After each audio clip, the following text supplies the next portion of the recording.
Hello everyone, আসসালামু আলাইকুম। তো নতুন আরেকটা ভিডিও নিয়ে চলে আসলাম। আপনারা সবাই কেমন আছেন? আশা করি খুব ভালো আছেন। আজকে আমি আপনাদেরকে তৈরি করে দেখাবো মতিচুর লাড্ডু। কথা না বাড়িয়ে চলুন ভিডিওটা শুরু করা যাক। ফার্স্টেই আমি গুঁড়া দুধ আর ঘি মিক্স করে আমি একটা ইনস্ট্যান্ট মাওয়া তৈরি করে নিব, যেহেতু আগে থেকে আমাদের বাসায় মাওয়া নাই। মাওয়াটা রেডি হয়ে গেছে। এখন আমি আরেকটা পাতিলের মধ্যে 2 কাপের মতো বেসন আর 1.5 কাপের মতো পানি দিয়ে ভালোভাবে গুলিয়ে একটা সুন্দর ব্যাটার তৈরি করে নিব। খেয়াল রাখবেন ব্যাটারটা পাতলা রাখার জন্য। বুরিন্দাটা অনেক মুচমুচে হবে। ব্যাটারটার সাথে আমি সামান্য একটু লবণও অ্যাড করে দিয়েছি, যেটা সম্পূর্ণ অপশনাল, আপনারা চাইলে অ্যাড করতেও পারেন, নাও করতে পারেন। তারপর আমি চলে যাব এটা ভাজার প্রসেসে। তো প্রথমে আমি একটা প্যানের মধ্যে তেল নিয়ে নিচ্ছি পরিমাণ মতো। তারপরে আমি চেক করছিলাম যে এটা গরম হয়েছে কিনা। তারপর একটা জালির সাহায্যে আমি বুরিন্দাগুলা রেডি করে নিব।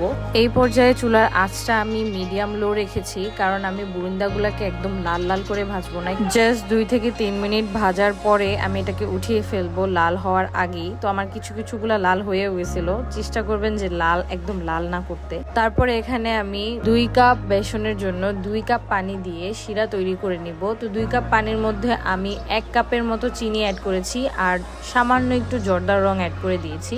তারপর এটাতে বলক চলে আসার পরে আমি বুরিন্দাগুলোও অ্যাড করে দিব। বুরিন্দাগুলো এখন পুরোপুরিভাবে এই শিরাটাকে সোক করা পর্যন্ত আমরা এটাকে জাল করব। যখন দেখব পুরো পানিটা বুরিন্দাটা সোক করে ফেলেছে, তখন আমরা এটাকে উঠিয়ে ফেলবো।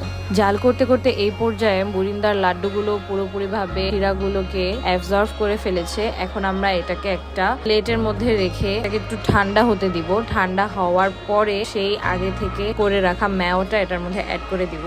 এটা দেওয়ার কারণে হবে কি, অনেক সুন্দর একটা স্মেল আসবে অ্যান্ড খেতেও খুব ভালো লাগবে। তো তারপর এটাকে ভালোভাবে মিক্স করার পরে এখন আমি লাড্ডুর শেপ দিয়ে নিব। আজকে আমার ভিডিওটাতে অনেক নয়েজ হচ্ছে আমি জানি, কজ আমি বারান্দায় বসে আজকে ভয়েস দিচ্ছি।